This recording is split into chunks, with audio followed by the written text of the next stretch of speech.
Thank you very much. Today is August 1st, and this is the regular, it sounds funny, doesn't it? Yeah. Okay. Okay. Today is August 1st, and this is the regular council meeting for the Town of Rocky Mountain House. I'd like to call the meeting to order. First on our agenda is acknowledgement of Indigenous peoples. So the Town of Rocky Mountain House wishes to acknowledge that the land on which we gather is Treaty 6 territory and a traditional meeting ground and home for many Indigenous peoples, including the Blackfoot, Cree, Saulteaux, Stoney, and Métis. Next thing on the agenda is the adoption of the agenda.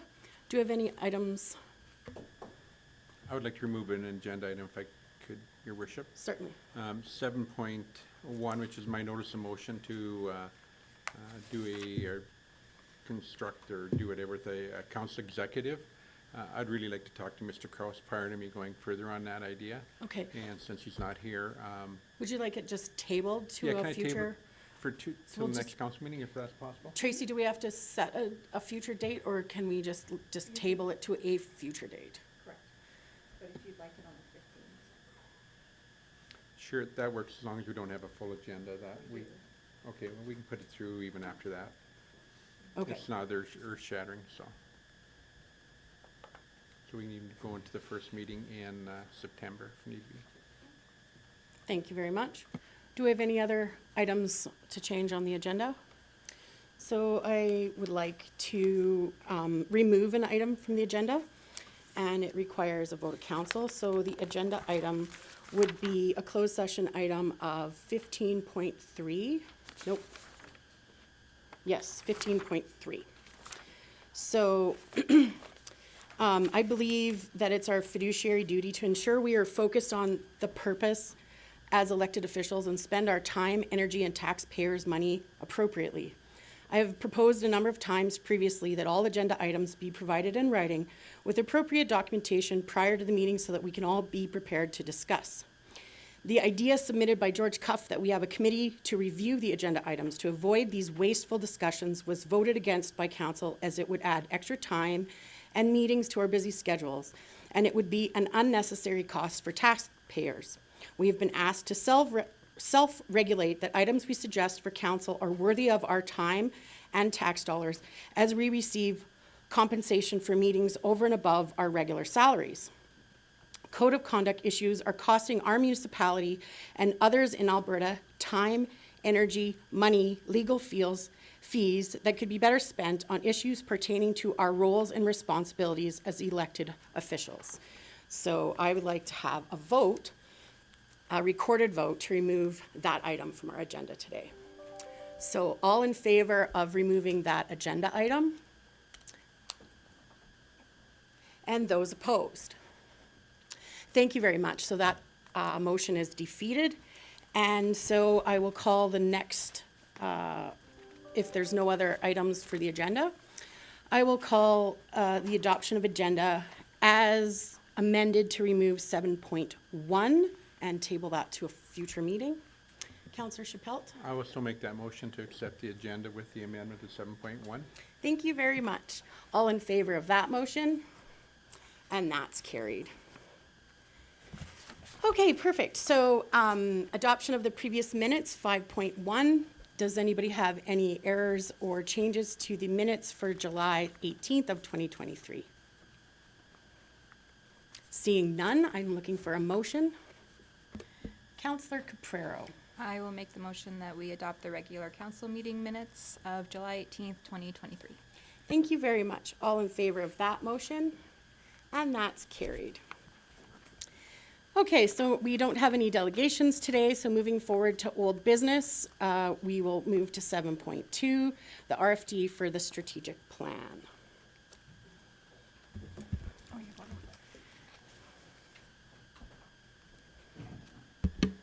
Thank you, Mayor and Council. I'm happy to be before you here today. None of this is new to you. This is the final draft of the strategic plan that you've been developing for the last 5 or 6 months. It's here for your consideration for final approval. Some things I'd really like to note. There's no financial cost to adopting this strategic plan. There are obviously initiatives in this that will cost money, but as Mr. Kraus has pointed out on a number of occasions, there's nothing in this document that commits you to hard dollars. It simply sets the course. The starting gun for any of these initiatives is only triggered through council's budget, deliberations and budget approval annually, or direct decisions of council. So I wanted to cover that up front. It's the culmination of several subsequent council strategic planning sessions. I've been in on several of them, and I think we've captured council's direction and wishes in this document, and that is why it's here before you today to review and consider its approval. Councillor Chappelle. I got a question about the mission statement and the word local in the mission statement. I'm wondering if that word local needs to be there. Does it mean that we're too self-centered and we're looking at economic growth just locally, or are we looking for economic growth within our region? And so I'm worried about the word local and what that represents in that statement.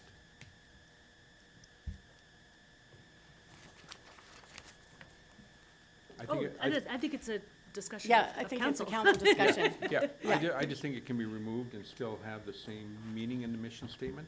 But it doesn't mean we're self-centered as if it's not in Rocky, we're not gonna look at it.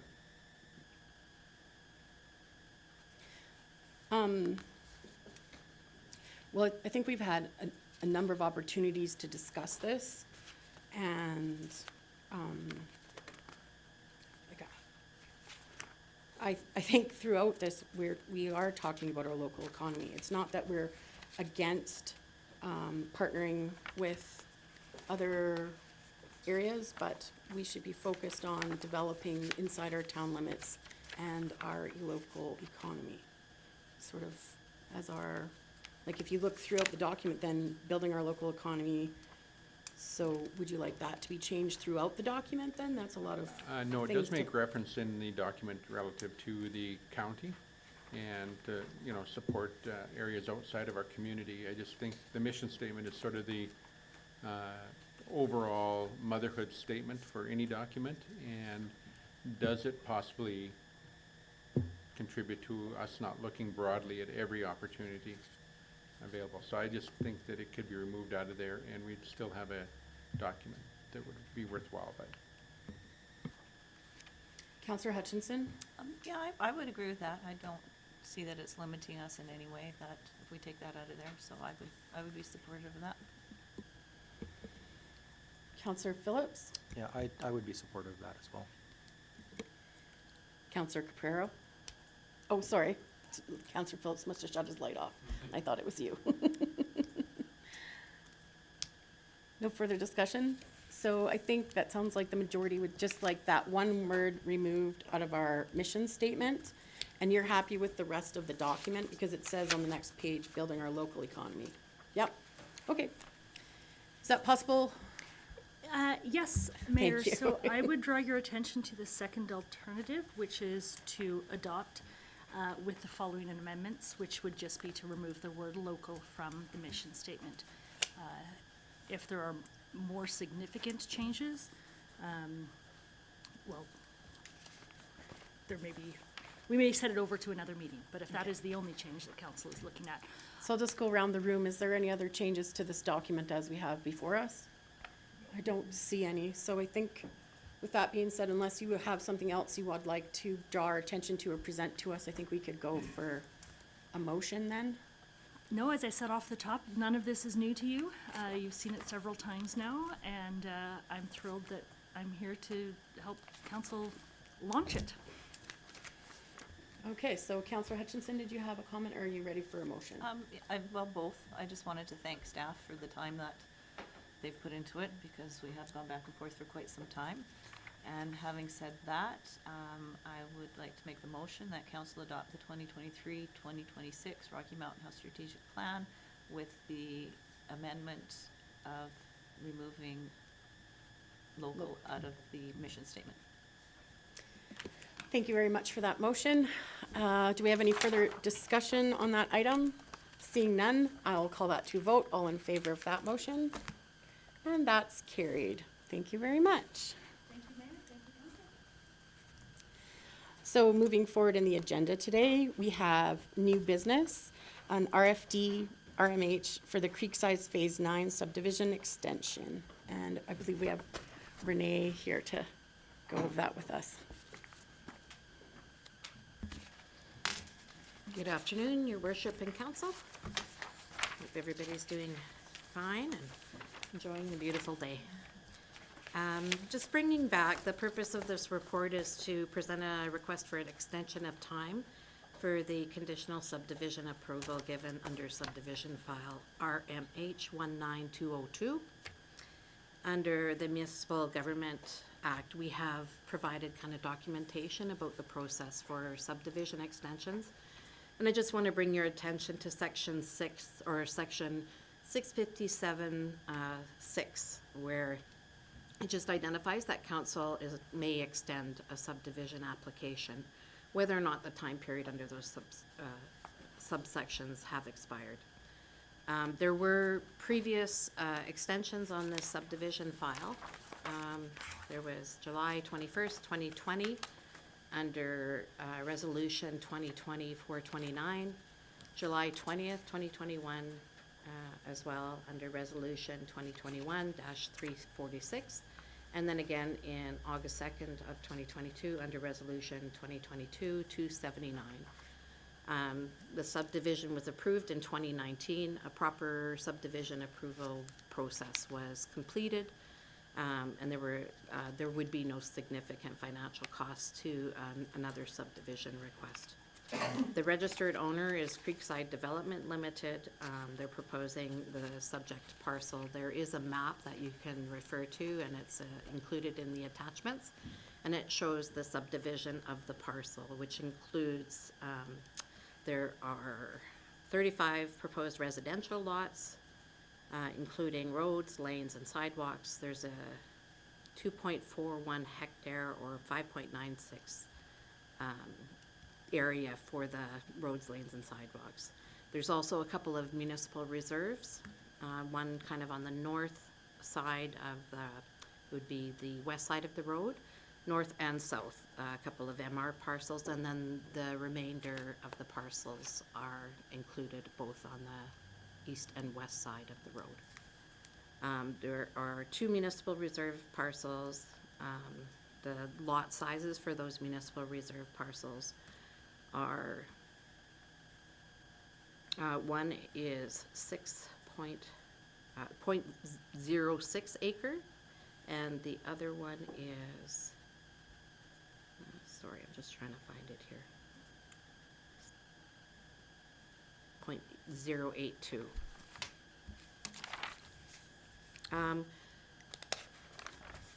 It's kind of, it's not uncommon for a subdivision extension request to come forward. Conditional subdivision approvals are valid from 1 year of the date of the decision, and because they've had other extension requests, it would be 1 year from this request. In the letter that's an attachment, it does say, there's a date on there. It says 2022, that's I think an error there, so it was from July 2019. 16th. So it would be, the extension would be to 2024. There have been no major changes in planning policy or design standards to the proposed site layouts that would warrant requiring the landowner to submit a new subdivision application. If an extension is granted by council, the conditions of the original subdivision approval would remain in effect and must be satisfied by the applicant prior to endorsement of the registration. The original conditions of subdivision approval are attached for reference, and new conditions or changes in conditions cannot be made as part of an extension. Thank you very much. Yeah, you're I welcome. have a couple questions. Sure. So my first question is there already town utility services to each of the lots? Like, did they stub them out when they put the road in? So there's an agreement in place. So there, as far as whether infrastructure has been placed, I believe that when they did the road, they would have installed some of the municipal infrastructure in there. Okay, thank you. That You're was one of my questions Okay. because, we just put that road in for the safety and security of the whole community, and then to have it ripped out to put in those lots would be sort of like, we'd have to, I'm just curious about that. Yeah, no worries, yeah, so I think there was, water and was sewer also put in, Mr. Shanks? Yes. Yeah, perfect. So that's wonderful. My second question is, has there been any water, I don't know what the right word is today, I'm drawing a blank. So I personally, while on council and with my experience in my other job, have had a lot of concerns about drainage issues in the previous subdivision. So my concern is without them developing the area behind them, and if they're going to use the same development standards that they've done in the past, are we gonna be liable to continual issues with drainage for that subdivision? There's been a number of people that have been complaining, and I'm not exactly sure who would be responsible. I know it's not the town, but it's also seemingly to the residents of the homeowner, because sometimes they're not the first purchaser of that developed house or home, or, you know what I mean? They might be the second person. That there's no recourse to solve some of the drainage issues. So that is my concern, so I guess my question is, has there been changes to the drainage for the new lots compared to the lots previously developed? So I'd have to look into that further, but I know that there was an overall, I believe, grading plan submitted for Creekside. I don't know if Mr. Shanks could comment on the grading plans, no. So, like, I believe there were grading plans that were submitted. I know that there is a high water table, and some of the residences in some of the existing areas had a caveat registered regarding the high water table and requirements for foundations. And those were registered as caveats on separate parcels to accommodate engineering requirements because of the high water table. Regarding grading plans and what's existing in place for this phase of Creekside, I would have to get back to you on that, so. Yeah, I don't think whatever's was done previously for the other subdivision of the lots, either it wasn't developed following the grading guidelines laid out in the subdivision, or, so it wasn't followed by the developer, the constructor, or the homeowner, or that it's not sufficient to deal with the water runoff. And I know there's just been a lot of issues, and so I want to make sure before we are allowing the subdivision to go through that we're addressing the runoff issues. So one of the things I can comment regarding grading is that whenever we get an individual application for a new dwelling, there is a grading plan that is required to be submitted, and our engineering department oversees the grading plans to ensure that they comply with the grading plans that would have been approved under the subdivision application. So then what happens is those original grading plans are not sufficient to keep that original structure, so then your neighbor does adjustments. And then their water now is flowing into your yard, even though you followed the grading plans. And so it's a bit of a problem So in you're that saying area. after the fact, like after the original house has been built, you're saying that people are making alterations to the landscaping that don't comply with the grading plans? Am I following you correctly? Can you put into words better what I'm trying to say? So some of those houses over there have been built below the grade of the back. So they're actually most of them are about a foot lower than the actual bank on the creek.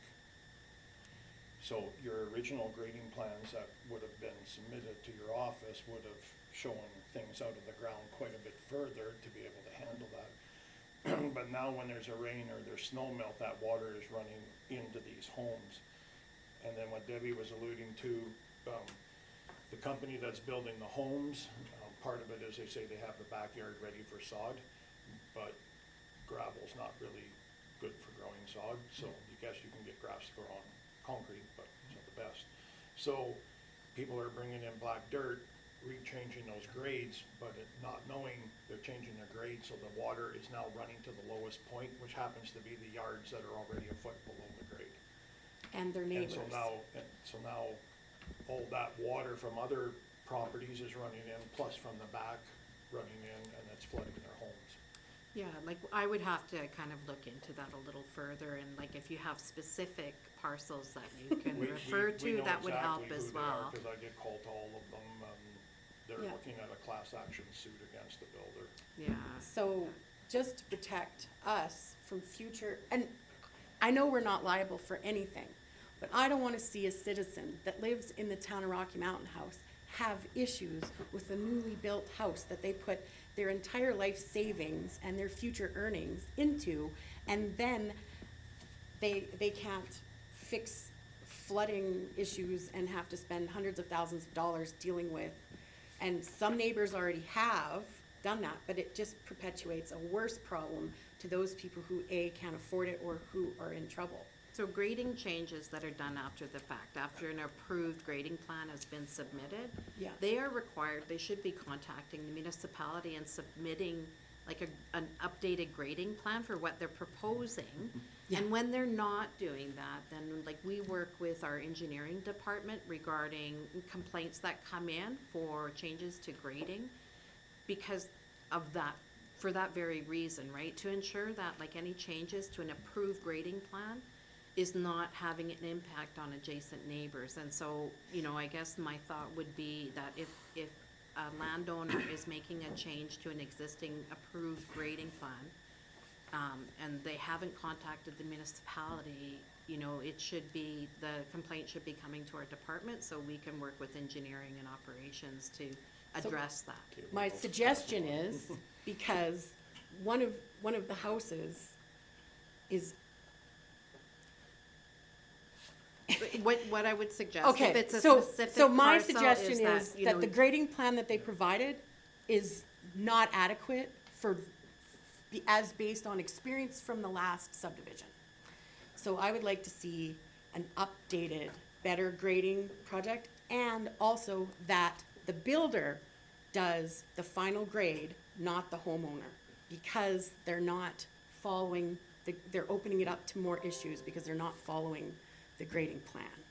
And so I don't know if that's in our purview, so can you answer, So, can we make that one of the regulations that like a requirement. the requirement that the builder does all the final grading and it matches the plan? Because I don't think it's working over there. Okay. So I think this maybe requires a further discussion. Like, I Okay. do think that it needs to be a discussion regarding what's existing. And because I'm not sure where, like, I'd have to have a look and having it, like, it'd be nice to have one of our engineering representatives present Okay. to kind of have a discussion regarding the plans that were approved, because I believe they went through like an engineer's review. Yeah. So I'm not an engineer, so, you know, I That's okay. think that this needs further discussion. That's not something, I Yeah. think that can be addressed here today, The, so. the second thing I would like to see is that there is a letter here about the traffic study, and that we've allowed permission to, it's on the letter from Alberta The traffic Transportation. impact assessment? The traffic impact. Yes. So I believe that that intersection is gonna be even more, like, that it should be done before any further construction is done, because of the impact where we are expanding Highway 11A to a 4-lane up to the Day Road will now be bottlenecking from the Day Road into town, and then also Day Road through the Creekside on that 752 west or east or whatever the right number is for the road that, because that intersection there is already, have some issues, plus we put in a couple stop signs once 54th Street was open, so it would be nice that we have a proper, intersection improvement. So you're talking on 750, or the highway that goes south from Yeah. town? So I know that it included, like, there is the recommendation or the requirement under Alberta Transportation that would be required with 400 residences, but Right. you're saying that you want to see that reduced. Well, even, Like the number. even they say, I know that you're gonna put 35 more on and it's not quite 400, but they're already at 300, so there'll be 335. And when the development plan reaches 400 homes, the plan area as per previous comments on Creekside Outplan Amendment 2016, it will be a condition of the subdivision approval for future subdivision. And we have to review it and accept it by the Town of Rocky Mountain House and Alberta Transportation. So we've allowed them not to go forward with this, even though it's not a regulation, but I would like to maybe suggest that we should have a look at that intersection. So the numbers, you're saying that the number of residences should be reduced for an improvement to that intersection? Well, I'm saying that they say in here that it's up to us to review it, and I'm saying maybe we should have a discussion about whether it should be reviewed or not. Okay. Because that intersection on the highway there, I mean, that's why that other road got put in. But with the increased traffic flow, with the changes to Highway 11, I think it's gonna be a hazard if we don't address that intersection. Yeah. So, I just don't wanna miss that item when we talk in the future about it. Yeah, so one is the intersection and the other one is grading. And I think, again, those are probably discussions that need to be held at a separate, in a separate That's fine. meeting and stuff. That's fine, I just Okay. didn't wanna miss that. Yeah, but no, that's all, that's Yeah. fine. And I see, Councillor Ald. oh, sorry, Counselor Ald, did you have a question? Actually, I forgot my light was on. Renee's answered my questions. Thank you. Counselor Chappelle, did you have a question now? Yes, I have a couple, Okay, if I would, your worship. yes, absolutely, go ahead. So the first one is, thank you for clearing up the Snell and Osland letter, because I was concerned that we hadn't had an agreement for a year, so thanks for No, that. yeah, Yeah. there was an Uh, agreement, yes. Yeah. I had the same concern, and that's why I looked into it a Okay. little further, so. So when I read this under the comments, it said this is a proposed subdivision, but in fact, it's not proposed, it's already been agreed upon.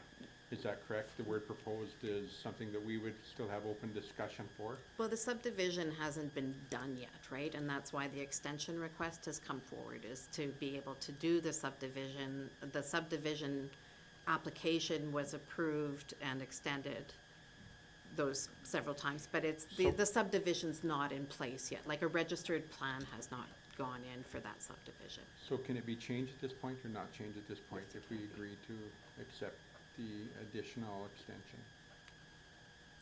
It would have to, no, you couldn't change it at this point. It would have to be the applicant, I think, making the changes to the subdivision. The only reason They'd- I ask is I look at the MR that you talked about, the two parcels. Parcel 75 is sort of a parcel that has been put on there, and they've requested that the MR be deducted from the MR that they owe the town. And so they're sort of picking pieces of property that are useless to anything, calling it MR, and we've accepted that as a minus off the amount that they owe us. And I question that, if in fact we should be just taking that. I mean, the one, lot 75, for example, is right against the tracks. What that's worth is, but yet it takes it off all the MR that they owe us. So I look at that as saying, it just seems like it doesn't make sense. It's like, let's find some piece of property that we can go minus to the number that we owe the town for MR property. So we can't look at that, I guess. Okay. The second thing is that there's a little creek that divides that from the rest of the subdivision, and 35 residences with no playground in there. And I'm not sure, between the lots in the middle, there's a space in there, and it doesn't indicate anywhere on the map what that space is all about. Do you Yeah. have what's that space all about Well, in I there? was What- wondering if it might be access to the rear lane, but, I'm not, because it's not identified on there. Doesn't And I have was a- looking through the notes to try and sort out what that is, but I think it might be an access to the rear lane. But I can't guarantee that. I'd have to have, So there again, further conversations. I wasn't involved with that subdivision application at the time. Okay, fair enough. But there is no, it doesn't indicate a rear lane there, like around the perimeter to the north, it indicates where the lane is, but in that middle area indicates it's an open space, and I wonder what that open space is all about. Yeah, whether it's reserve or access. Well, if it had been reserved, it'd have been, well, maybe, Or it like could be. playground or something, yeah, I don't Yeah, know. I know. I think it may be. Yeah, it's this area, I think you're talking, that's exactly it. Yeah, Yes, yeah. no, up above, right in the middle. So it's saying lane, you see how it has that back area identified as lane? Let's go to the middle where it says phase 10. That area in there. Oh, okay, that's future. That's not, Future, that, the subdivision that we're talking about are these areas here. It's not part of this subdivision. This is phase 9 here. okay. Yeah, that would be the next phase. So, just, this has nothing to do with the other portion. The other portion is just done by Red Deer Planning as an overall outline, and then you can do phase ones, and then you go through the process, so they've gone to Parkland, right? Yes. And they've got the areas, you know, structure plan That's right. approval. Yeah. And then they do a whole subdivision layout, and then they can phase it. So They've they got- can apply for one phase at a time, correct? And so they've applied and we've accepted their approval, but then they didn't do it within the year that That's they right. were given, right? Yes, yeah. And so now it's come before us again. So it's already been approved for everything. And so we can decide to extend that approval, or we can deny it, and then they have to resubmit. That's right. And so really maybe we're asking them to resubmit it because we have questions about drainage and MRI, MR. not MRI, MR. And maybe that, you know, maybe that'll solve some of our concerns, because with this phase, they're not addressing that, they're putting it on to the next phase, right? But it's already taken 5 years, 4 years, 4 years to almost 5 years, and they have done nothing, but there's no MR set aside then for any of this project. Yeah, so, I mean, one of the things I think that's a concern is, like, there has been an agreement, there's a land and easement agreement that has been signed, and there's some funding, some aggregate amounts that would come to the town. And if the approval is not granted, then, you know, that could delay, the receipt of that monies, right? So there's I think it's around $204,000.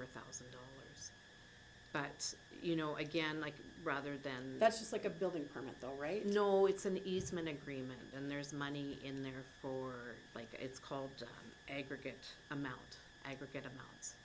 So I think, you know, maybe, because some of the grading issues could be addressed with a meeting, you know, once we talk with our engineer. I would like to have the opportunity to do that and possibly bring the application back. Because there's the potential for these issues that are concerns to be identified in a discussion with, because I don't have that information Correct. available to me, Yeah. so, you know, I would hate to see the refusal when some of the concerns that have been addressed could potentially be addressed through discussion with our engineering department. Yeah, no, because we want subdivisions to go through. Yes, We yes, want yeah. development, we want that. Yeah. But also we, you know, have to look at the future people that are living in those homes and if Yes, they're gonna yeah. have issues. Yeah. I believe Councillor Schippel, you had My more last more question. questions. No, keep going, I just wanted to. Offsite levies, at what point, are the offsite levies been paid, or do they pay them per area that they develop such as this? And when would we expect the offsite levy payment, or have we got it? So my understanding is offsite levies have been paid for Creekside, that's my understanding, but I could be wrong on that, and again, because I don't have access I thought we to had it. I thought we had a self-mortgage for them. I thought we were financing them and they were paying us. Are you able to speak on that at all? I think that's relating to the 54th Street Road development, so I don't know that that relates to the offsite levies. So, Again, with offsite levies, I'd have to confirm that, whether it's been paid already or if that So, would be but the forthcoming. offsite levies for the previous stuff would be done, but it's not done until the subdivision is approved, and, because after this is approved, then the next step, and correct me if I'm wrong, the next step is the negotiation of the offsite levies and the payments and how much money you're gonna, we set aside, I don't know what the word is. Do you have a development agreement is the Yes. next step, correct? Yes, yeah. And that's where all these fees are discussed in there, right? Yeah, well, it's possible, though, that the offsite levies may have been paid already. I don't know, so I don't wanna Well, say they it haven't can't be been if when they I'm haven't not done sure. the development Yeah. agreement yet. Why would they, if we haven't completed like, this is just okay, I see, no, they could have. Yeah, I You don't don't know wanna if there's a comment, cause I development- honestly don't know, so I'd have to look into it. Doesn't know. Can we get a response to that down the road? To the can we off-site fi- levies? Sure, Yeah. I've got the intersection questions, grading, and off-site levies. Thank you. Yeah, you're welcome. Okay, so, Counselor, Boniface? Yeah, sorry. So basically, they're actually, what we're doing here today, they're just asking for an extension of time. And I think we should go ahead and give the extension of time. They're not, I'm not rah-rahing them by any means, but I also realize they put a lot of money into doing what they're doing. So as long as maybe somebody would be willing to come back to the table to, just to discuss our concerns here with drainage and that. I'd be more than happy to meet with the town engineer and take him to the properties in question, meet with those people, so that he's aware, so that when he's talking to this company, that they are aware. Because, yeah, it's gotta stop really, it's gonna be problems down the road, so, but I'd be willing to do that. So if we agree to it today, then we don't have to answer any of the questions, right? So I think we should wait. Is that correct? If we just say, yes, we agree to the extension today, Well, the subdivision approval would extend the subdivision, like it would approve there's certain conditions that are under the subdivision application. And part of the decision includes certain conditions. But as part of, like, I think a development going forward, and like, I would be more comfortable talking to because we're talking about grading, so I don't know if there's been an overall grading plan that's been submitted for this development already that includes these, these particular parcels, or if that would come as part of the development agreement, and the next steps, right, would be to identify the grading plan under that phase, under that process. The off-site levies, again, that's a question I would have to answer, but if they haven't been paid, then yes, they would have to be paid. So we can get that answer back to you, but either way, they would have or have to pay off-site levies. And then, that would identify the grading. Now, as far as the intersection goes, the traffic, it's Alberta Transportation that they're the kind of the authority regarding intersection improvements, and they've identified in this that it's at 400 lots is when they would have to look at improvements to that intersection. So the concerns about that existing intersection being upgraded with something less than the 400 lots, I don't see that condition changing under the current approval, so just so you're aware with that sounds great. because it's a different authority that gives that identifies that requirement. That sounds great. Yeah. So, if we table this item until the next meeting, would, later in We this year? could have more answers for Yeah. you, for sure, yeah. It doesn't nullify this agreement if we extend our time to consider those grading issues? No. Yeah. Does that satisfy you, Councillor Boniface? I was just gonna say, I think the issues that you've raised during the discussion, I don't know that they would impact the approval of the extension. I think until they decide to go ahead with the actual construction or development and a development agreement, we could address any of those concerns at that time. So I think you can go either way. You can table it if you want, or I think if you moved ahead and extended it, it would also be all right. If we extend it, though, if we don't extend it, then they have to redo the subdivision and solve all the problems we're asking for, right? Well, with the highway requirements, it's Alberta Transportation that I would. mean the yeah. drainage issues. The drainage, well, and there may be something already in place, and that's why, I don't want to say that there's nothing in place, because there may have already been an overall grading plan that was submitted for this phase, so. Yeah, so, I would like to see what their grading plan is, to see if it's gonna solve, or if it's gonna create the same issues that some residences are already addressing, and then, if it's not, then do that with that we won't extend the. Yeah, and I guess just a question agreement that until does later. come up for me, though, is the grading in terms of whether the grading that you're talking about is whether there's been alterations made since the grading plan was approved and submitted. Well, what's happening is the grading plan isn't effective, and so people are creating their own grading to solve their problem, and then it makes the ineffective grading plan worse for their neighbor. And I can take you tonight.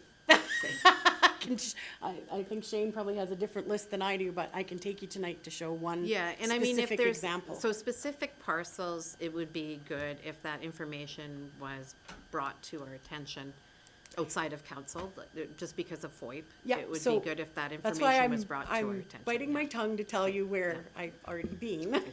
So does that make sense? So I just think that we have a little bit of, yeah. Counselor Ald. So we've kind of gone back and forth a little bit here, but if we approve the extension, all of these issues could be addressed by the development permit when it comes through, when they decide to develop the lots. Yep, so I would like to look into see if there's already No. a grading plan that's been submitted, because if there is, when they do a specific development on a specific parcel, they are required through the development permit process to submit a grading plan. So there's a grading plan that has to be signed off by our engineering department, and that's through the development permit process with like when a house is built on the site. So it is addressed at that time, but there should be an overall grading plan that individual parcel has to comply with. And so if there's an existing grading plan, I'm not sure if that would come through the development permit or the development agreement phase, or if there's already something on, for that particular phase for Creekside. I'd have to look into that. So it should have been done when I went to Red Planning. I But- would have to look to but I- see if there is an existing grading plan Yeah. for that phase of Creekside. So I feel that to let us all sleep well at night, that we just wait until Renee finds out about the grading plan before granting the extension. It's only another 2 weeks. It's been 5 years. I think 2 weeks isn't gonna hurt anybody's feelings. Yeah, and we could come back and address the concerns regarding, like, the intersection, to me, that's Alberta I'm- transportation requirements. I'm and fine with that. so I just saw the letter yeah. and I highlighted it. The and grading plan, we can come back to identify, regarding whether there is an existing grading plan and get comments from engineering on that grading plan. The other thing is off-site levies. I'd be able to answer that question. But, I mean, either way, the off-site levies would have been required and have already been paid or would be paid at the development agreement Yeah. phase, so. Because the MR that we're talking about is for development that we haven't even passed yet. And they're not asking for that. So really, we could ask them to put the MR in this subdivision, right? Instead of, it's a thing, right? To ask for the MR. Rather than putting it off into a subdivision that might not be done for another 10 years. Yeah, that, I think, because it's identified here, if it was approved, then I think it would have to be as per what's been submitted. So nothing we can do at this point. No, for the municipal reserve. But we can do something about grading. If there, we would have to look in and see what's there for a grading plan. And if the grading plan has not been submitted and it's done at the development agreement stage, then it could be, because I would expect there'd be an overall grading plan submitted for that portion of the subdivision. So, And I don't need you to look about Alberta transportation. I just wanted to question that if now would be a better time with all the changes to the highway. Before that changes other things. Councillor Hutchinson, Councillor Boniface and then Councillor Hutchinson. No, go ahead. It's just that, I'd like to just say that we postpone this for 2 weeks and let you come back with the information that we've requested and make the decision at that time. I don't think we should wait much longer, but I think once you have the information, it'd be helpful.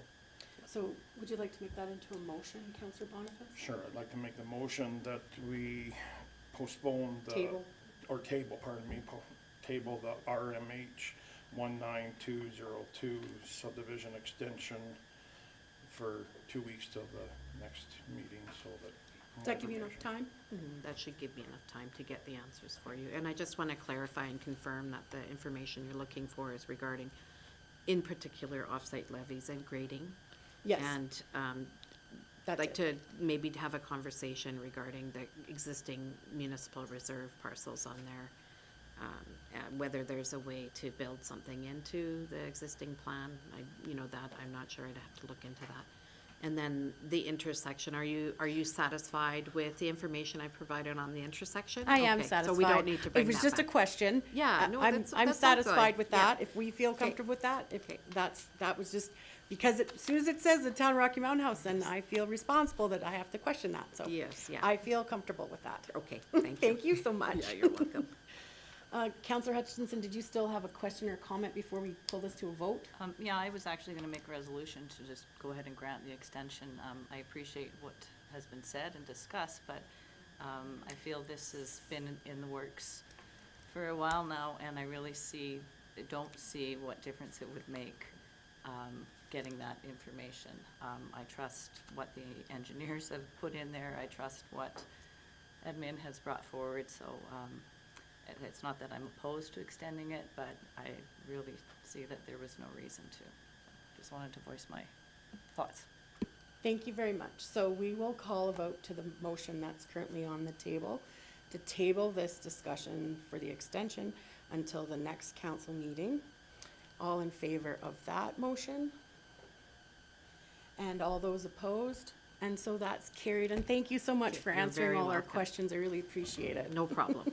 I like to get it straight in my head, where we are at the process and how it works. Yeah, and then regarding those lots where there's a grading concerns, if someone could maybe advise us as to the particular parcels that we could look I can into it. find you after the meeting or tomorrow or. Sure, Yeah. that sounds good. Yeah, thank you. You're welcome.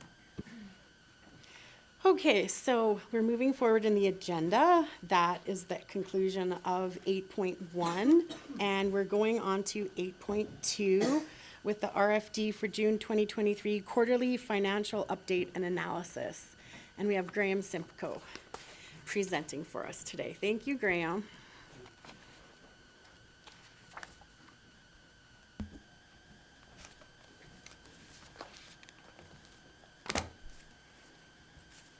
So I'm presenting a quarterly financial update.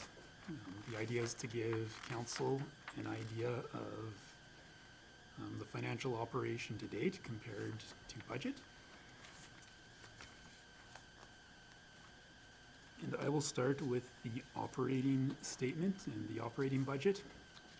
And most of the variance analysis compares to budget. Meaning that we're comparing the actual expenses to budget, which was the approved financial plan. And also comparing to about 50% of budget, where we're halfway through the year, so theoretically, if everything happens smoothly, expenses would be close to 50%. So starting with the operating statement and variance analysis, and starting with revenue.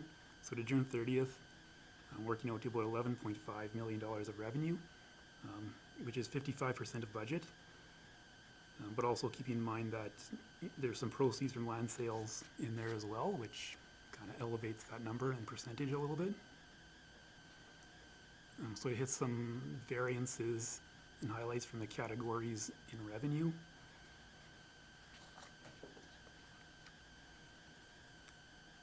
You'll notice that recreation sales and fees are at 62% of budget. That's largely from membership revenues and also aquatic center revenues, which are ahead of budget. But also, bearing in mind that the pool will close for a couple of months for some construction in September, October. Fines and penalties show at 36% of budget, and that's pretty reasonable for June. There are 2 tax penalty assessments that happen second half of the year, August and October, and one the first half of the year, which is January. But it's also worth noting that general fine revenue from community enforcement and RCMP is a little bit under budget and behind where it was last year. Permits and licenses appear at 73% of budget, and that is largely on account of permit revenue exceeding budget. So it being ahead of where we expect it to be. I think a big highlight from revenues is return on investments, which is well ahead of budget, and that's from interest rate increases over the past year. In interpreting the statement as a whole, in the adjustments section, it can be noticed that general transfers to reserves are 76%, and that connects with the interest revenue being exceeding budget because there's an estimate of the interest transfer to reserves of about $530,000 within that line.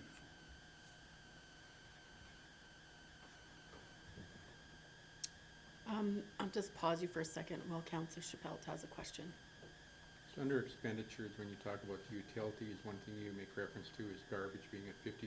And last year in the budget, the garbage component was about, I think it was 327,000 over, and then there was some adjustments made to where the expenditure last year was significantly over. And we were told at that point, until we got into the program, the EPR. EPR, would we see that balance out to where it should be not? I question whether we should put up garbage fees to compensate for the shortage of that. Here at 52% doesn't make sense, because if we were out $200,000 to $300,000 last year, over expenditure on garbage, and it's at 52% of the budget amount today. Did we get a windfall in garbage, or what happened with garbage? Because from what happened last year to what it appears is happening this year, doesn't quite make sense to me. Maybe it's just me. Okay, part of it might be some of the garbage fees that have been collected. So starting July 1st, garbage fees collection began of January 1st, 22, and that's about, to date, about between $35,000 and $40,000 of revenue. Overall, the garbage function runs pretty smoothly throughout the year in terms of seasonality. So I think being close to 50% would be reasonable. A lot of it is subcontracted and paid monthly, and it's pretty reasonably even throughout the year. But to answer the question of comparison to last year,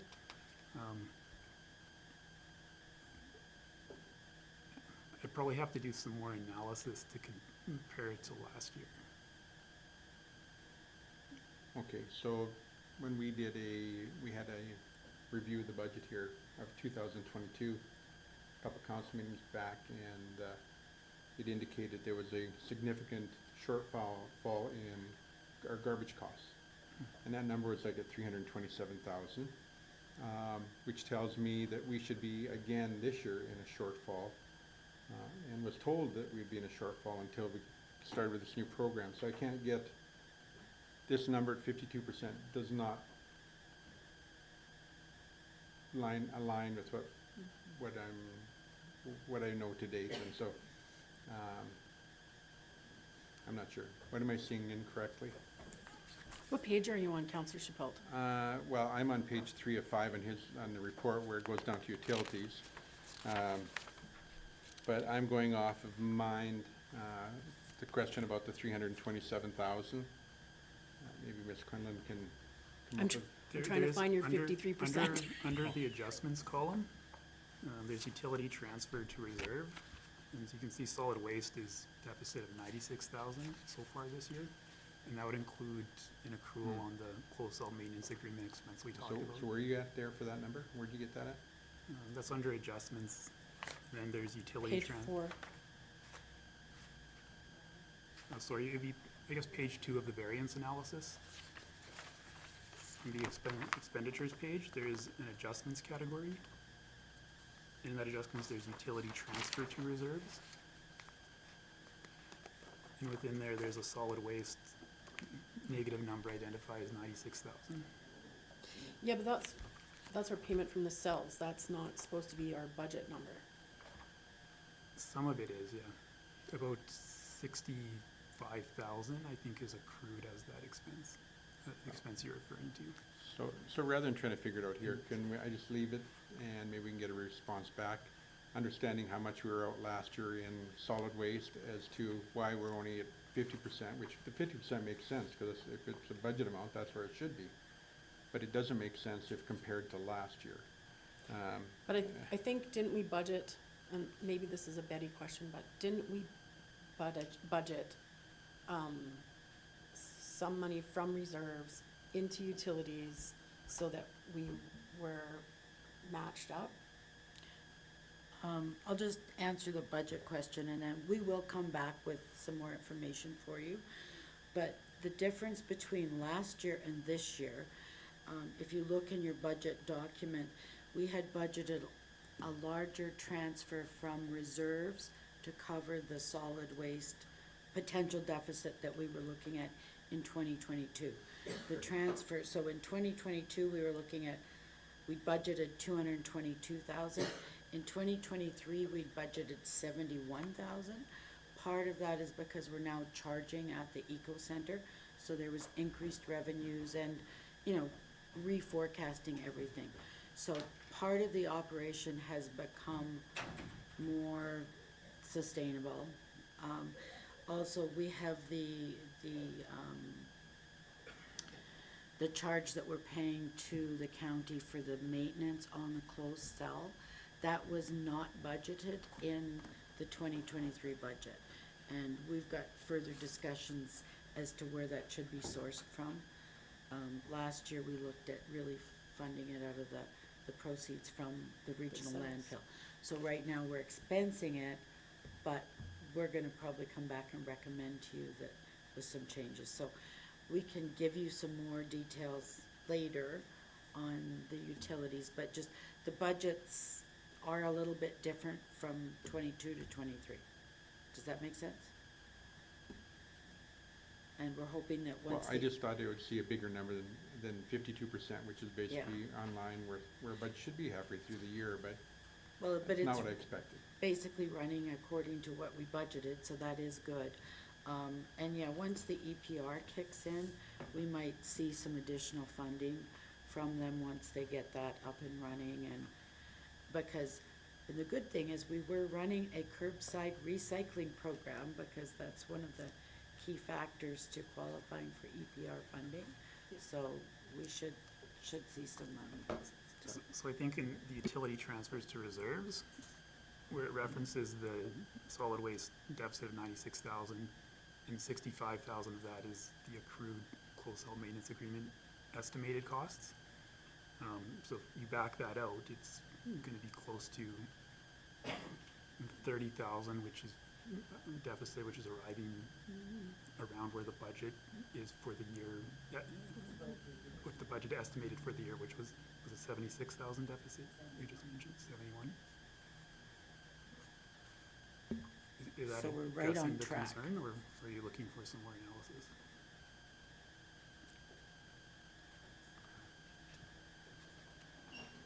I'm not sure, because I'm, in my mind, I'm going like, we were out 225, if that's what it was last year. Where did all of a sudden 225 come in? Because I didn't realize we made a adjustment to the budget. What I was under the impression was that once the EPR program kicks in, then it'll all even out. But because the discussion was, do we need to put the cost of picking up residential garbage up? And the response back was no, because eventually the EPR program will kick in and that'll cover off a lot of that deficit that we've seen in terms of our garbage pickup.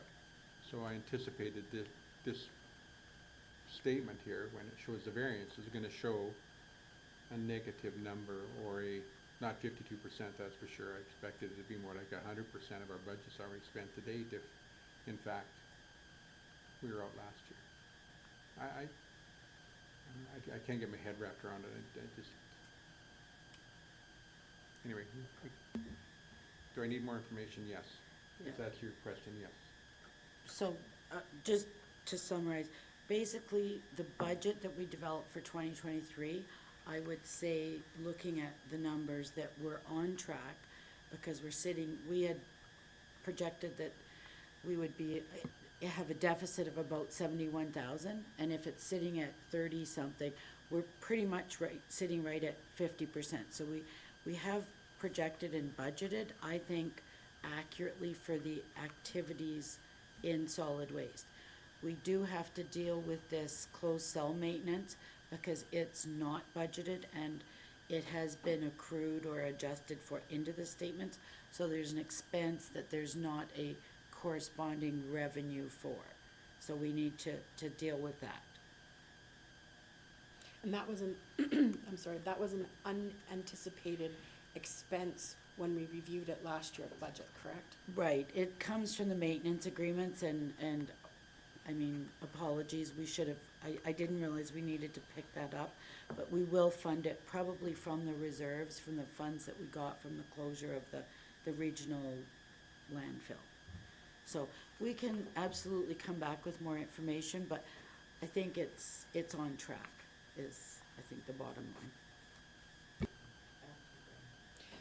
So, because we're on track, really the fees that we're charging at the Eco Center seems to be offsetting a majority of the deficit that we had from last year.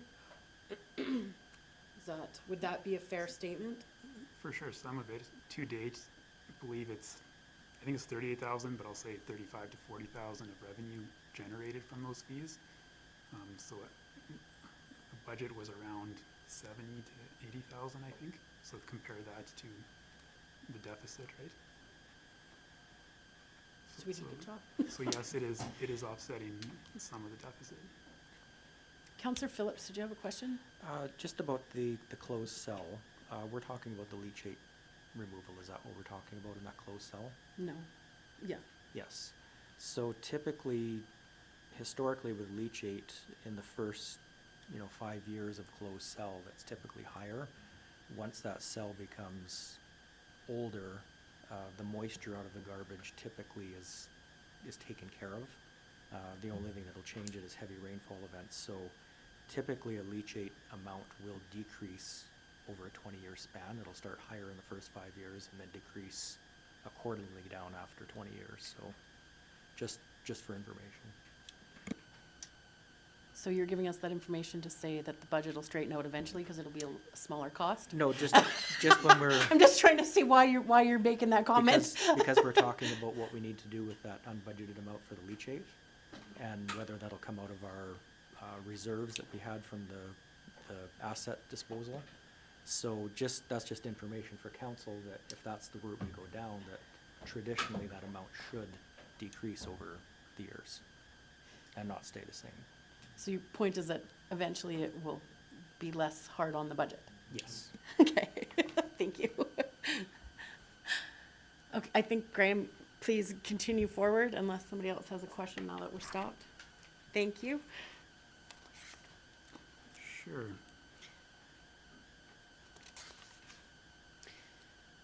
So I think you were at grants, is that right? I think it was a little bit before that. Okay.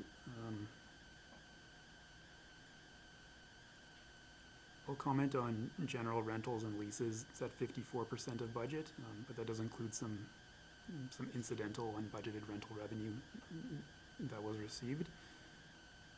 Recreation rentals, reasonably close to budget, is at 48% of budget. There's some seasonality buried within there. Most of that is arena rentals, which are at 48% of budget, but they are ahead of last year. Grants is at 56% of budget, and most of those, especially the cost-sharing grants, have been recognized at 50%. But FCSS grant revenue is recognized to the extent of the expenses, because that grant revenue is recognized as the expenses are incurred. And under other, that's significantly made up of land sale proceeds.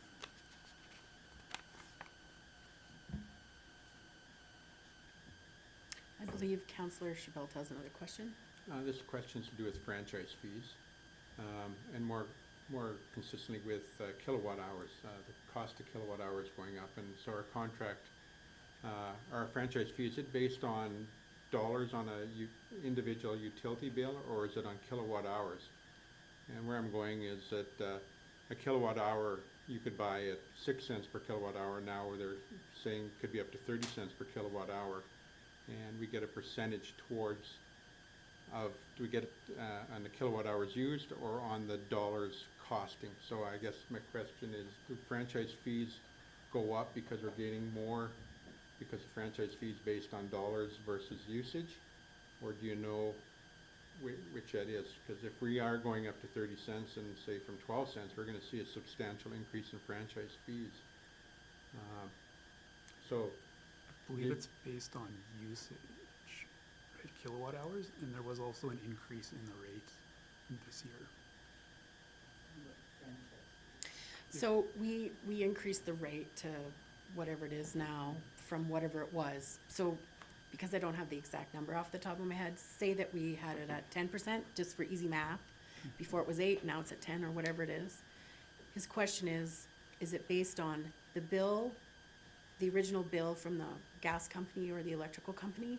Is it based on that? Or is it just based on kilowatt hours? And I'm pretty sure the answer is it's based on the bill. yeah. Is it on usage? Or, yeah. I don't know.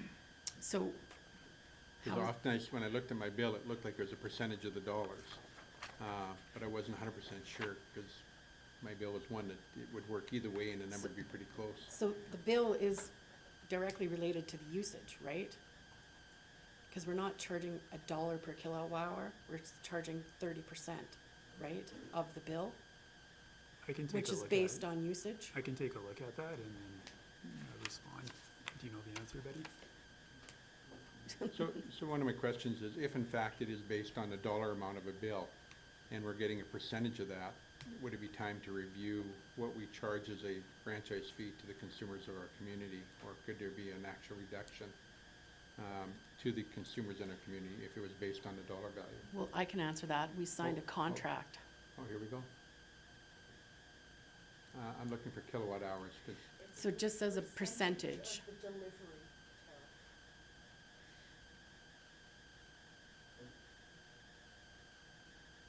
Could you find out if what the delivery tariff means? so I'm just wondering if we're gonna see a bit of a windfall from, Right, whether it's based From- on dollars or consumption. or Correct. kilowatt. Yeah. No, I understand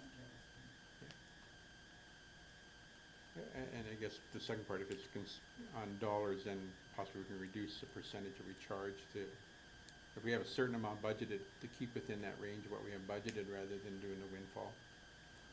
So Just, Betty, even if we have a windfall, we've signed a contract, right? That it can only get renewed once a year? Is that right? Tracy's giving me a Right, yes. it's a 1 year, and it'll be coming up again. Usually we get the notifications in September, so it'll be coming up soon. We'll look into it. thank you. Graham, please continue. Sure, thank you. So I'll move on to expenditures. Total expenditures working out to 9.3 million, which tabulates to 52% of budget, but also bearing in mind that planning and development includes the cost of some of those land sales, which is a fairly large number and has a small impact on that percentage. So working down from the top, administration at 54% of budget is not unreasonable. There's some expenses that happen the first part of the year, which includes audit and certain mailouts. Compared to prior year, there were also some staff vacancies and turnover in the first part of the year. Protective services is at 47% of budget. And the way this number is brought into the statement is the budgeted contract costs evenly throughout the year.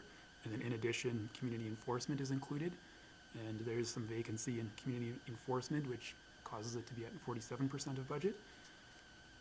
Operations and infrastructure is working out to 52% of budget. It's above last year and a little bit over budget on account of various vehicle repairs and also some expensive grader repairs that happened in the first part of the year. Compared to last year, there was also a reasonable amount of vacancies and staff turnover happening. Utilities is at 46% of budget, which is reasonable to budget. You notice water is at 49% of budget, and that includes some costs this winter to deal with some frazzle ice issues that I don't believe were present last year. And compared to last year, that same turnover that I refer to in the operations and infrastructure line also affects utilities. Social services reached 71% of budget, and that's because most of the FCSS grants have been distributed in the first half of the year.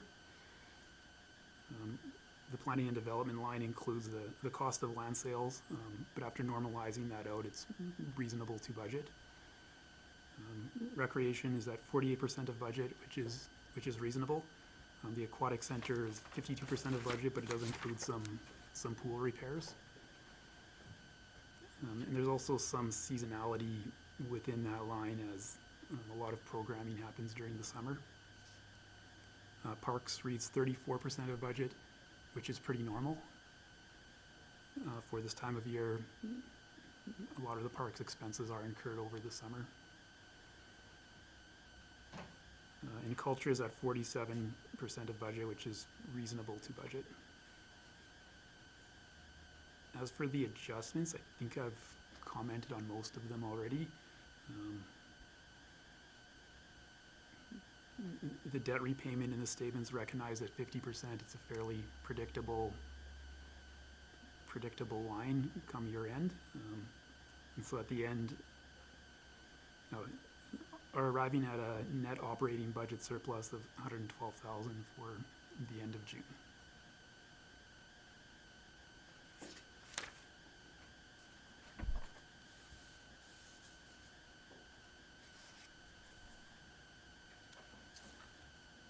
So that covers the variance analysis on the operating budget. So I can move on to the capital budget.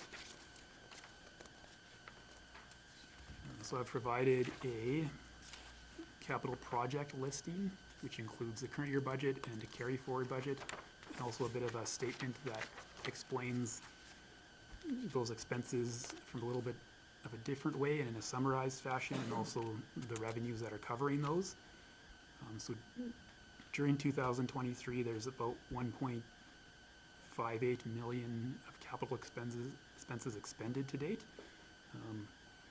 Compared to budget, it seems quite low, and that's largely on account of one project, which is the wastewater treatment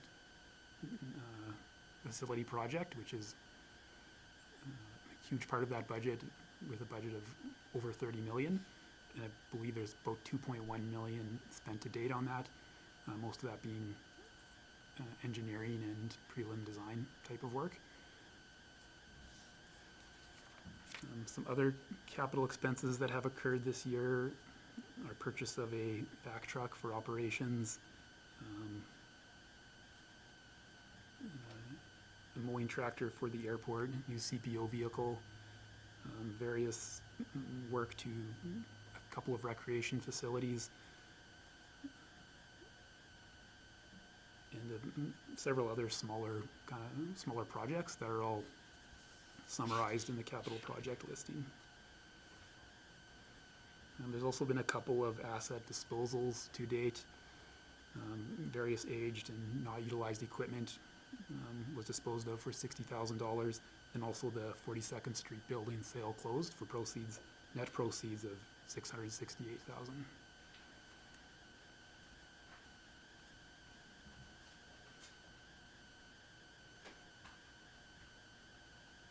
So that covers my financial presentation. So are there any further questions? Councillor Chappelle.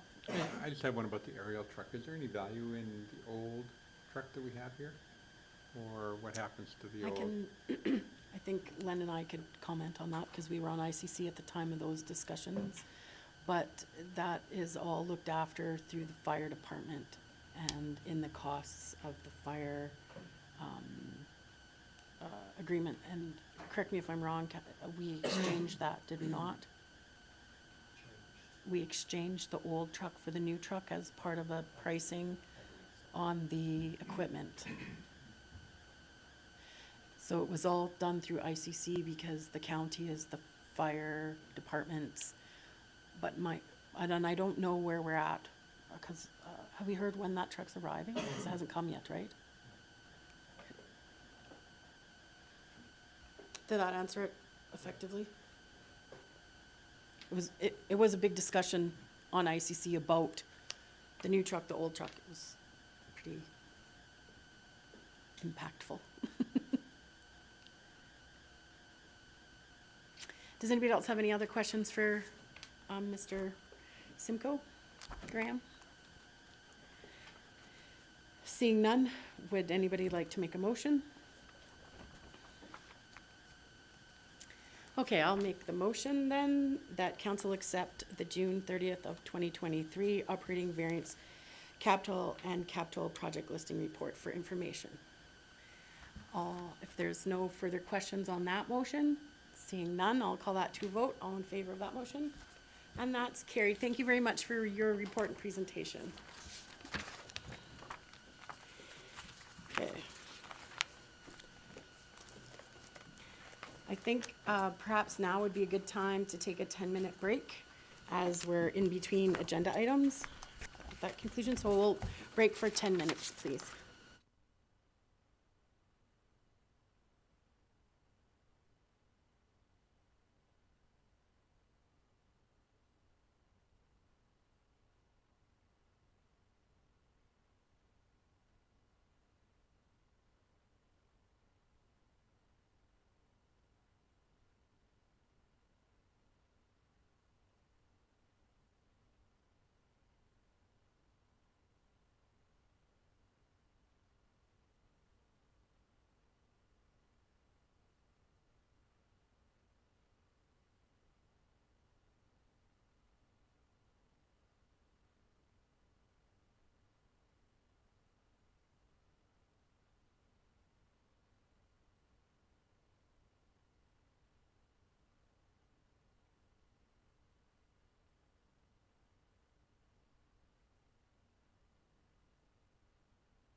Okay.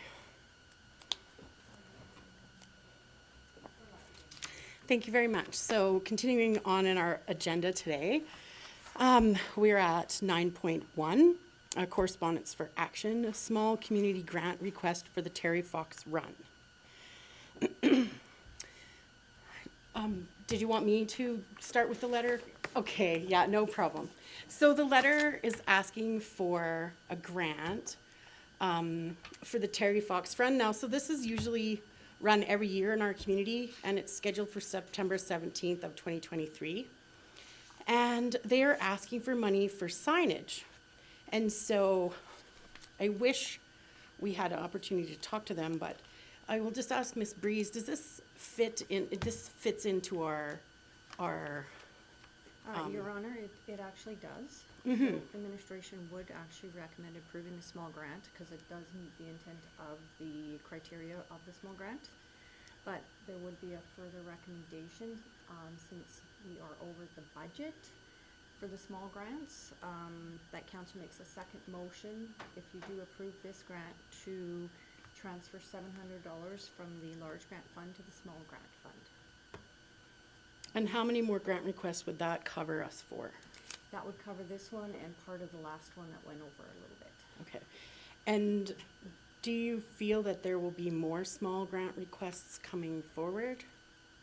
Possibly. We seem to have more small grants this year than we did last year, but then we also had way more large grants this year than last year. Okay. So, because we're over budget by $300 from the last grant, and then this would be $450 over budget, we can transfer it from the large grants. How much money do you know is left in that? In the large grant, that would leave $20,152.50. And that is the balance after the 700 is removed? Correct. Thank you very much. And I'm just wondering if council feels that we should put more, more money into the small grant fund from, at this time, so that it doesn't have to come to council every time, that we just move it now. How much was our original budget amount? It was $2,500. $2,500. So if we put like $1,000 in, that would be sort of maybe like the other half, because we're halfway, right, in July. How does, Councillor Hutchinson, what do you think? My thoughts are that we revisit that at service level review and maybe make some adjustments at that time. From this point on, I think if we get the applications, review them on a go-forward basis, because we may not get any, so just in case we do. So I would definitely support this small grant. I've done that run before, and it definitely needs to have more awareness, and signage would be a very, very helpful thing to get more people out there and involved with it. So having said that, I would make the motion to release the $450 small grant that the Terry Fox Run is applying for. So we need a motion for $700 We for need the a second motion. three. Right, a second motion. You want two motions? Oh, I'm sorry. Do we have any discussion about the $450 for the Terry Fox Run? Seeing none, I'll call that to a vote. All in favor? And that's carried. Would you like to make the second motion? Sure, I'll make a motion to, was it $700? No, it's $300. It's $700 total, correct? $700 to be transferred from the large grant to the small grant fund. I think we'd like to have some discussion before we call that to a vote. Counselor, whoever you are, Shane Bonfils. Yeah. I had to started, so. I agree with everything that was said, and Councillor Hutchins makes a good point going forward, but would it be better for administration just to transfer the whole $2,500 over there now, so that it's a one-time thing and we're done with it, or does it make a lot of difference? It really doesn't make a difference, because like Councillor Hutchinson pointed out, we might not get another grant come in, If we do, I'll bring it forward again and just make that request to transfer it from large to small. Okay, thank you. Does it impact our bookkeeping at all? No, Thank it you. doesn't. Okay, so there is a motion on the floor from Counselor Hutchinson for the $700 transfer. Any further discussion? Seeing none, I'll call that to vote. All in favor of that motion? And that's carried. Thank you very much. So the next agenda item is the franchise fair, and there's Edmonton and Calgary dates now available, as well as there is like the information that was provided. So the Edmonton date is on the tail end of Alberta municipalities. So for already up in Edmonton, for Alberta municipalities on September 30th to October 1st, it wouldn't require extra travel because we're already there. The AUMA goes the 27th, 28th, and 29th. So this would be that Saturday morning following the Alberta Municipalities Conference. And the second dates are November 18th to 19th in Calgary this time. And so there is nothing kind of on either side of that. It would be a completely different travel trip. And Councillor Chappell, what was your question? I just have a point to make with the November dates in Calgary. Some of us are going to Lake Louise for the EPR. EPR there. I So, thought that was in October. That's in October. was that October? Yeah, those dates, the Alberta Recycling Conference is October 18th to 20th in Lake Louise. And then the Alberta Parks and Rec is November 26th to 29th somewhere. There is nothing, unless I am unaware. There's nothing, because the RMA that we're not attending would be the 6th, 7th, and 8th. So there's nothing, okay, yeah. What day is our administration scheduled to go? I can't remember. No, the November one is administration is scheduled to go, and it would be the economic development officer and dean, or just? Okay. But the EDO is attending this one. So, do we have any questions? Councillor Hutchinson? So I understand our EDO going. I would just like some clarification on what is council's role there and what would be a benefit to a member of council going to one of these two franchise shows, expos. Councillor Chappell, did you want to answer that? I can answer from a business perspective. I think that what happens there is just a lot of, you're shaking hands and meeting people of prospective franchises that could be looking for communities to start in. Now, franchises have two different ways. Number one, sometimes they buy the property, develop the franchise, and then find a franchisor to go in there. Or in some cases, they find a franchisor and say, hey, here's a community you need to look at, see if you can find a piece of land and go in there. So two different philosophies, but if you can get in there and talk to both the franchisor and the franchisee, and in this case, there's a mix of both, you might be able to get some opportunity for some franchise to come in here. Now, these franchise expos, typically you'd think of food, but it's absolutely everything from soup to nuts. They have, you know, could be the Bolton nut shop to the burger shop. So you never know what you might get in there who's looking. So from a council perspective, I think it's just to be more welcoming and say, hey, we're keen. We have an elected official here, or two. I would suggest not more than two. Go to either one, and just to sell our community to both the franchisee and the franchisor to what's available. And I think having our economic development officer there, and if we put, you know, if there's a booth already in place that sort of attracts attention to it already. A lot of these franchisors, they have minimum standards, so they have questions about what's your population base. A lot of them won't go in unless there's 10,000 people in the trading area. So I think it's just to say, hey, look, here's what we have. Go prepared with those kind of numbers and say, hey, we're welcoming. Now, the flip side of that is they're going to say, so do you have any shovel-ready land in some cases? And that would then be the negative to it, because if we don't have shovel-ready land, although I think possibility there, you know, hopefully we can get something happening. We do have some lots available, so depending on what the franchise is. I'm thinking it's one of those things where you put your hook in the water with the biggest worm you got and hope like heck you get something. And the other thing is just get into their headspace to know what's going on.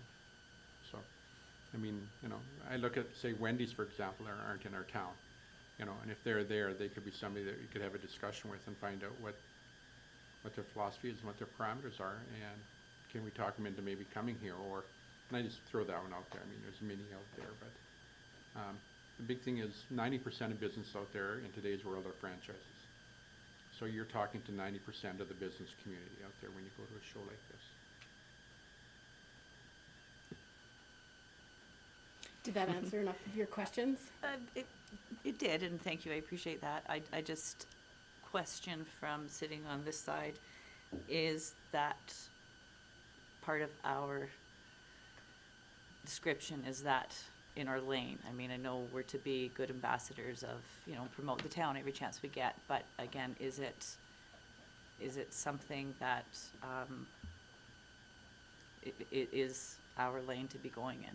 I thought, just a question, that's all. Did you want to answer, or did you want a discussion, or did you just want it as a rhetorical? Pardon me? Just making an observation and questioning, is this something that is council responsibility, or is it responsibility of you know, is it operational? That's just all. So I think this is an excellent opportunity, because we're on the cusp of encouraging developers to develop more land.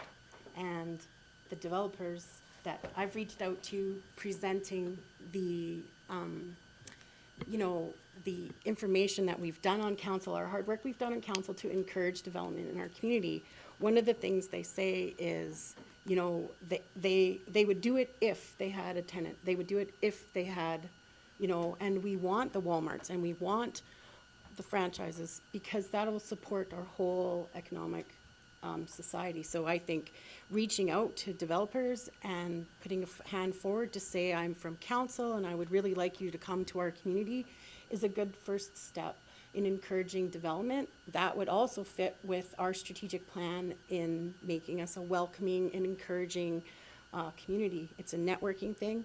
When I met with the official from McDonald's, because some of the businesses that we already have in our community, they've never met our council. They don't even, the owners might not live in our community. And so at the opportunity that I had, that I met the individuals from the McDonald's here, and their bosses was a huge impact for that franchise. And they're already here, but we've made a really good relationship with them. And I think that also encouraged them to invite all of us to that McDonald's day that they had, for example, that we were all invited to. Because I don't recall being invited to it last year. So improving those relationships with the franchises that are already here is also really important. If that kind of answers why I think it goes with our strategic plan, and if someone on council would like to encourage businesses to come to town, I sure wouldn't like to put a stop sign in front of them. Councillor Phillips. Yes, I think it's a good idea for, you know, up to 2 councillors to go to each one. My thought process is that if we have 2 municipalities there, Town Rocky Mountain House and Town XYZ, and Town XYZ doesn't have a councillor there, and we do, and that becomes the tipping point to have a franchise come here because they actually got to talk to a councillor, I think that's well worth it. So I would be in favor of that. Just, you never know where the next lead comes from or the next business comes from. It could come from a simple conversation, and you may have a common interest of fishing or something, and that creates a bond and creates a connection, and then it creates a lead for a business to come here. Okay, that's wonderful. Does anybody else have any comments? So I would be interested in attending the one on the tail end of the AUMA conference, because it would cut back on travel and hotels we already have. It would just extend one day to everything that I already have going on. Is anybody else interested in going on that September 30th? Well, I think the other thing is we have to make sure that we have administration there with a booth, because right now, what I've heard is they're going to Calgary, but not Edmonton. So I think before we make a decision where we're going, we have to make sure that we have administration on side with a booth, and then we can just piggyback on with everyone who's there. Okay. So before we do anything, I would just like to get confirmation from administration that we can get into both shows and then go from there. Okay. So did you want to table this discussion until we had that information? Sure. We've been tabling stuff today quite well, so let's do another one. Well, look at, there is our economic development officer right there. Actually, you have fantastic timing. Could we have you sit at the mic? We're gonna put you on the spot just as you enter the room. Oh, were you online watching? So, just in case you missed anything on your journey upstairs, we were discussing the Edmonton Expo for the franchise show on September 30th to October 1st, and the November 18th to 19th in Calgary. And so, one of our questions, and feel free to put any additional information, is what one are you going to? We're going to both, Mayor Beach. We have booths set, or we have space available or booked that was available for both shows. So one of the ideas we talked about, and with what Mayor Schipple, or pardon me, Councilor Schipple was saying earlier, was just that connection, you know, with the franchisee, franchisors. They're coming up from all angles. You don't know who you're gonna meet up with, and it's worth our while to go and exhibit and showcase who we are, what we're all about, what we have available. There is another municipality participating, the town of Sundre, for the Calgary show. So a little competition there with attracting. And yeah, looking forward to both shows, in one in September, October 1, and the one November 18th, 19th. And whoever is joining me, that would be awesome. I have a question. Have we contacted the County of Clearwater? Are they going to be attending it as well? Maybe they could share booth costs with us. Not at this show. Okay, thank you very much. Yeah.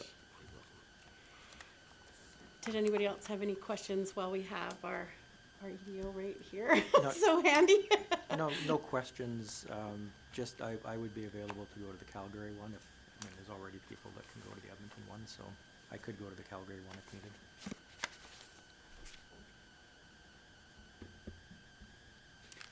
Councillor Ald.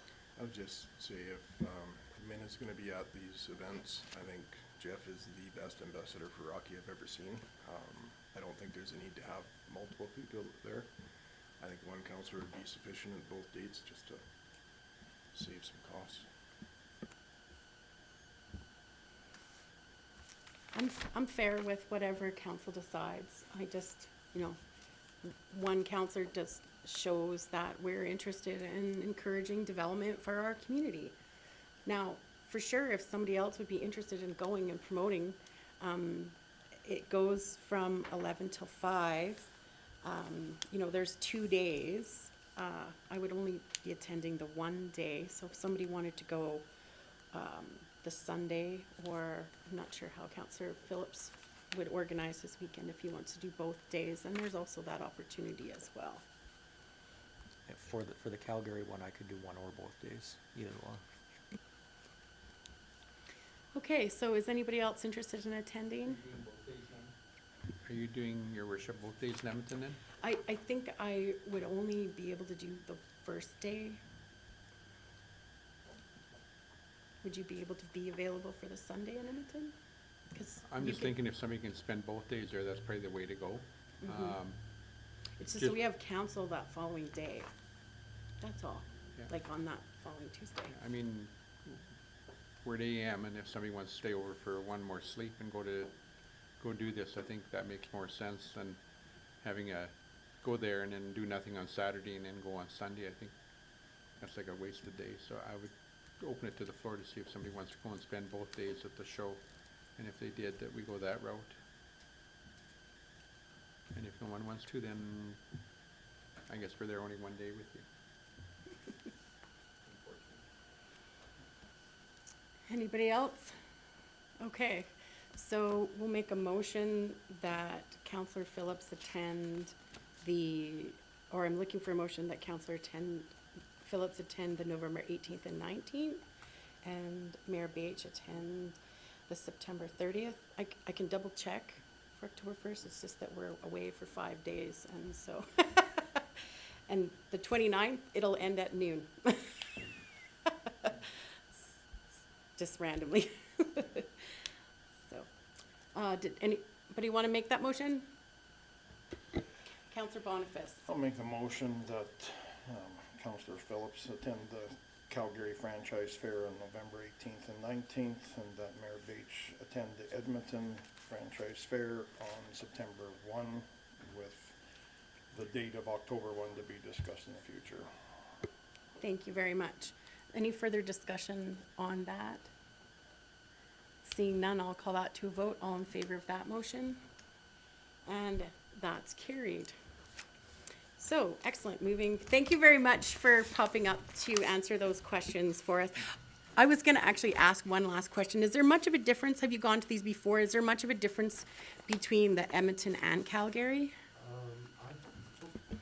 Mayor Rach, I have not attended the Franchise Expo in the past, but we found some of the trade fairs that we have exhibited at between Calgary and Edmonton.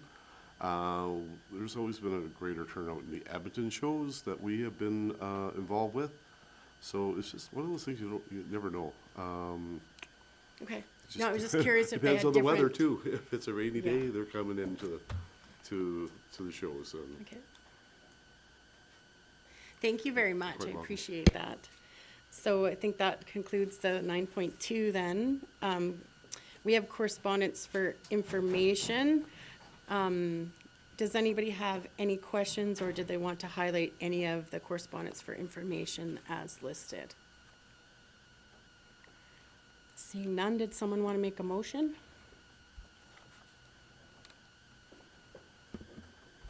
Counselor Ald. I'll make the motion, we accept 10.1 to 10.7 for information. Thank you very much. If there's no further discussion on that item, I'll call that to a vote. All in favor of that motion? And that's carried. Thank you very much. Moving forward in the agenda, we have the mayor's report. And so I just wanted to highlight some documentation from the Spring Leadership Caucus that I attended. And so there was an email circulated, and then there's a graph depicted that says average daily total use per capita of the population served. So it's on the first one, and it's the top half, Laura, when you're flipping around there. Yeah, that one. So it's a little bit hard to read, and so I just wanted to clarify some of those numbers on there. The numbers are the dates. They do it every 2 years, so it goes 2011, 2013, 2015, 2017, and 2019 across the top. It's just really difficult to read. And then it says notes, and actually I didn't read the first column, but it's basically a description of what the numbers in the columns mean.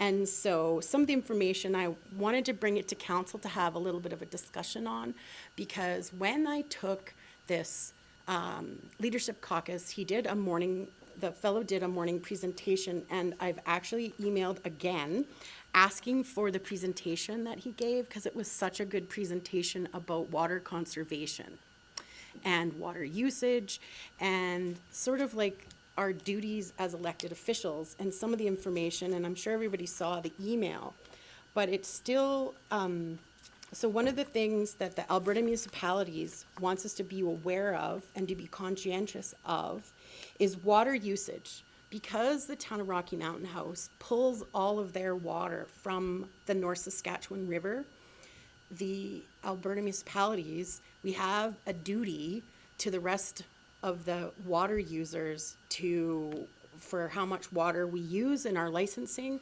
and what condition we leave the river going downstream, which is why we're putting in the sewage treatment plant to ensure that any water that is treated entering the river is not damaging to the next person down the stream. And so a lot of things were talked about.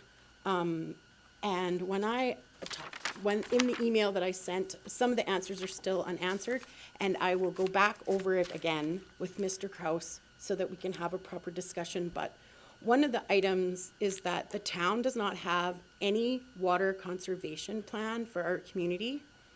And Alberta Municipalities is asking municipalities for a 30% conservation plan. And certainly that is something to think about as elected officials. Calgary's, like, one of the things that was brought up is that we should know what our license is and what our usage is, so that we have that information available to us for future development and planning and conservation and projects and things. And so that's important to know. The other thing that was important is, what is our 10-year water plan? And our town does not have, I'll just read the response. The town does not have a 10-year water plan. In the last 10 years, the water demand was 800,000 cubic meters per year in 2020. And in 2013, it was 1 million cubic meters per year. So it's actually shown that it's gone down. And then our diversion license for over double our peak, so I'm not sure what that means. But the reason I bring it up is because the city of Calgary, and obviously they're a different situation than we are, but the Alberta government has made a lot of the legislation to not extend or increase water licenses in the province of Alberta. And I don't know if that's because of federal regulations or not, but these were things that were pointed out at Alberta municipalities that as elected officials we should be aware of. Things like, what is our average daily use? And then you can see there's a chart there that shows kind of probably the same thing. In 2011, it was 373. 2013, it was 365. In 2019, it was 337. So it does show a decrease of usage. And so that would make sense from the information that Mr. Kraus gave back to me. But I just wanted us to sort of put those questions, because it was brought to my attention that we should all be aware of what our license is and that. So I've reached out to Alberta municipalities for a copy of the completed report, so you don't have to use this little tiny screenshot I took on my picture, but some of this information they deemed quite important that elected officials are aware of and know about. So I just wanted to point that out today. Is there any other questions on my report or comments?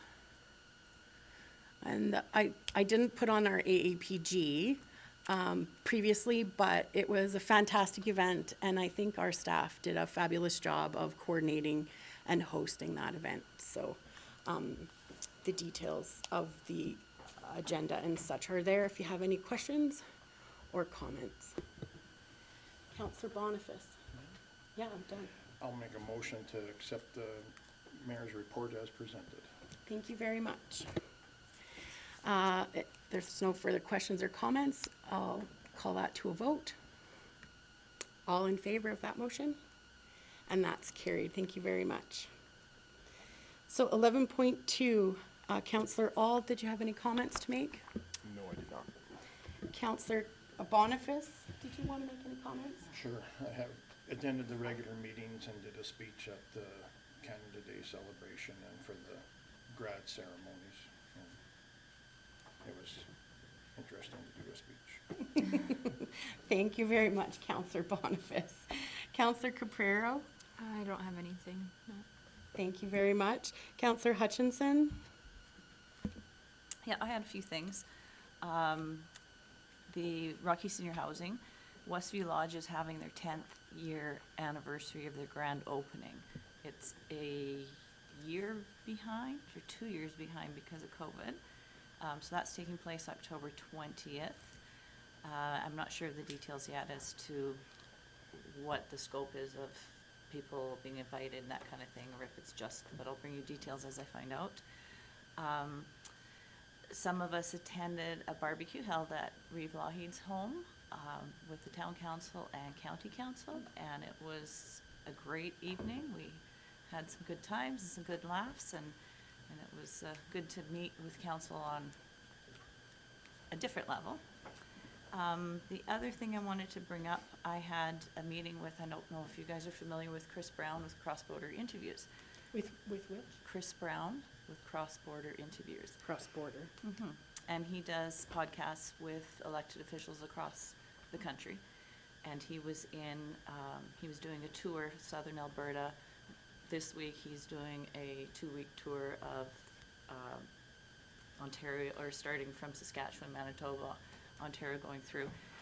So we had met and had coffee. He couldn't say enough about how quaint and wonderful our town was. He says he drove into town and it was just a warm, kind of fuzzy feeling. He felt very, very at home here, and possibly reaching out for interviews coming September when he's back. So exchanged pins. He came into the office here, and he had met Laura and Len, I believe, at the Bucking the Trends conference. So he came in and did a little tour and took some pictures of the town office and put those up on his page. So it was a good afternoon. That sounds great. What day was that on? I can't remember off the top of my head.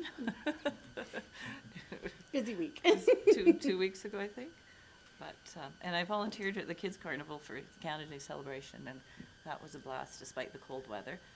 But it was amazing to see how many people and kids came out to that. So it was a good event. I missed Shane's speech though. I'm too busy with the kids. Thank you very much. What? I have a question for Oh, yes, Counselor Hutchinson, sorry, if I can, yes, on her Counselor report. Chappelle. And that's to do with Rocky Senior Housing Council. In the minutes from the meeting, it indicated there was letters received from the tenants and concerns or complaints.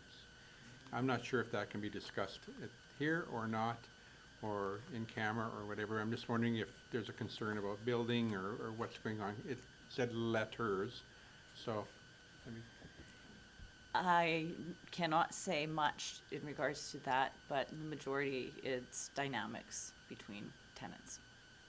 That's pretty much sums it up. Thank you very much for your report. Counselor Phillips. Just the one highlight on mine was the sensitivity training at the Rocky Library Board. It was for the 2 SLGBTQ plus community. Laura had attended that as well with me, and FCSS, and it was a really good discussion. A lot of things that I'd never thought of and had never heard of before. So it was a very good training to have. Did you want to share with us any of the tips that you learned? Not as many. It's not really tips. It was just more of a history and background as to where the 2 SLGBTQ plus community originated, how it started, how it's progressed over the years, how legislation in Canada has made that community hide, for lack of a better word, and how it's changed in the last, especially 20 years, and how that community has been received by not just the country of Canada, but the whole world. It was just very enlightening to hear the struggles and the challenges and just the whole community in general. Thank you very much. No one else had any questions for Counselor Phillips, and I'll move to Counselor Chappelle. I have nothing to add other than it's been a delightful summer, not having as many appointments and things. So July has been good. I hope August is equally as good. It feels good not to be going 90 miles an hour all the time. So thank you for the summer for that. Short of that, my report is pretty much basic. Went to Edmonton to the Japanese Summer Festival. Due to the smoke, the outside stuff was canceled. The inside stuff was going on. was hoping to pick up some ideas for the next year's Twin Towning Convention, or a meeting that we're having here for the NAGM. Didn't really pick up anything much. There's probably 200 people there. The Consul General was there. Crazy enough, he remembered me from Jasper. So, and he wanted to know if we were coming to Calgary to the Consul General. I told him that likely the mayor was going to that, but I would not be going. That was about it. Paramount Resources went to their open house to see what they're doing out at the Arbutus with the new plant that they're proposing out there. Startup looks like a lot of people employed. Production looks like not so many, but again, any job is better than no job, so I think we need to be happy to see them coming here. They came with an entourage of people to this open house. It was crazy how many people they brought there and how few people had attended for what they brought, but it was good, so. And that was their second or third open house, right? I went to their second open house, so, and it was really just about gathering knowledge, and they were just voicing what they want to do, so. Thank you very much.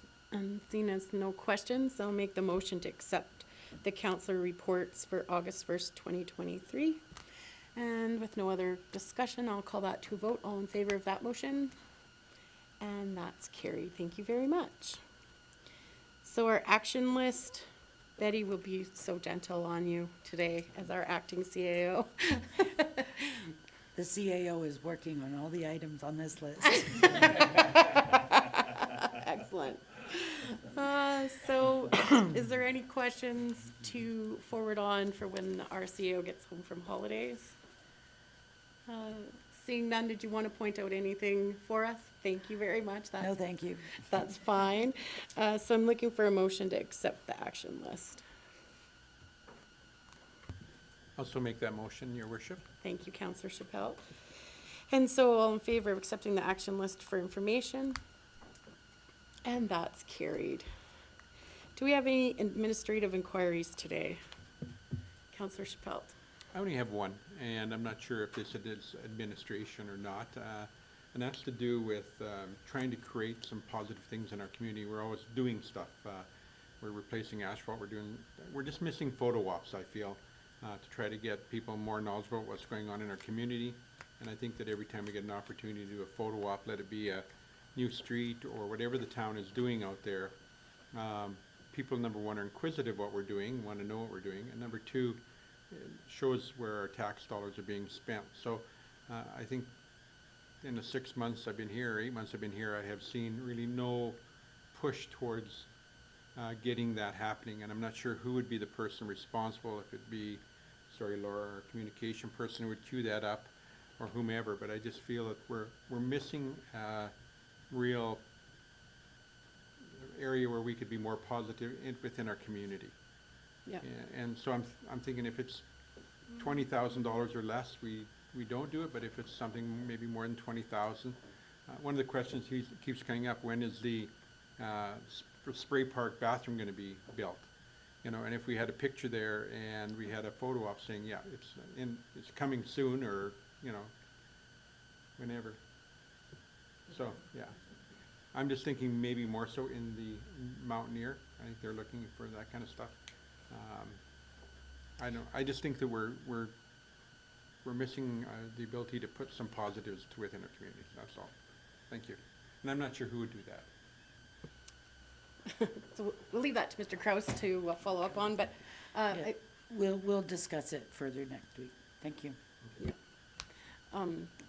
Thank you, Betty, for fielding that question. I also agree, and I believe it was brought up earlier. I'd like to see, before we start the wastewater treatment plant and the bathrooms, the tennis ball court, the pickleball court's nearly completed, but that will be an asset to our community. And I think we should, you know, celebrate, you know, we have an extensive list. No one wants to see pictures of Rob working down, what avenue are you on this week?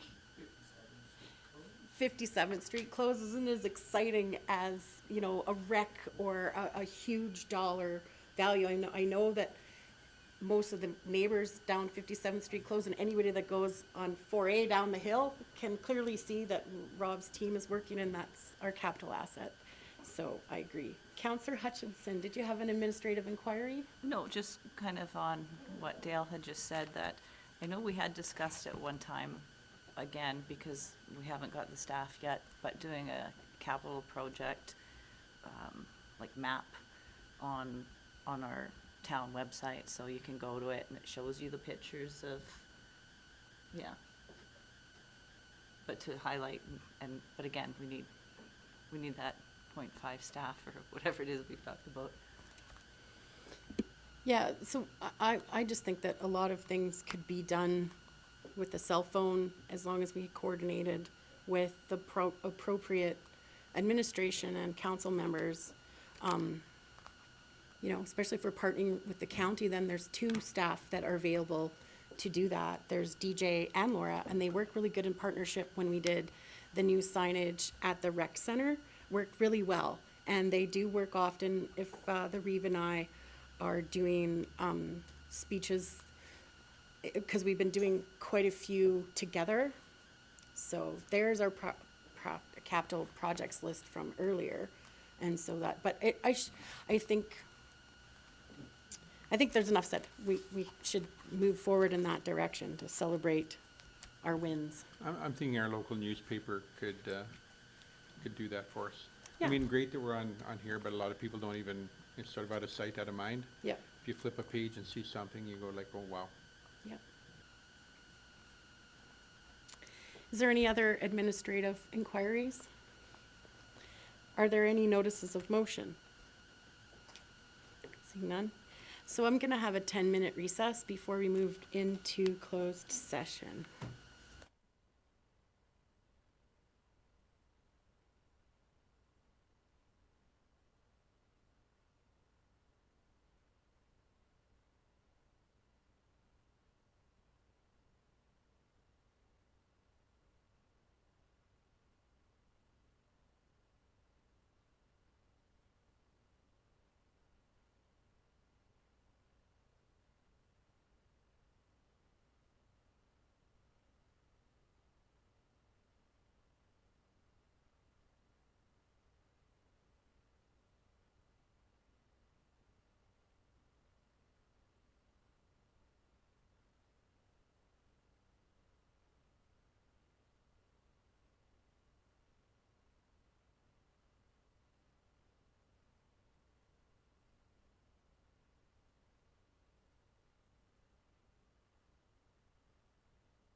Thank you very much. Welcome back to the Town of Rocky Mountain House for a regular council meeting.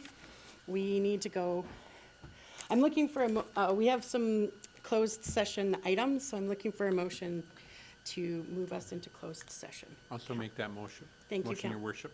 Thank you, Councillor Chappelle. All in favor of that motion to go into closed session? And that's carried, so we're now.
see your smiling faces up here, we will be good to go.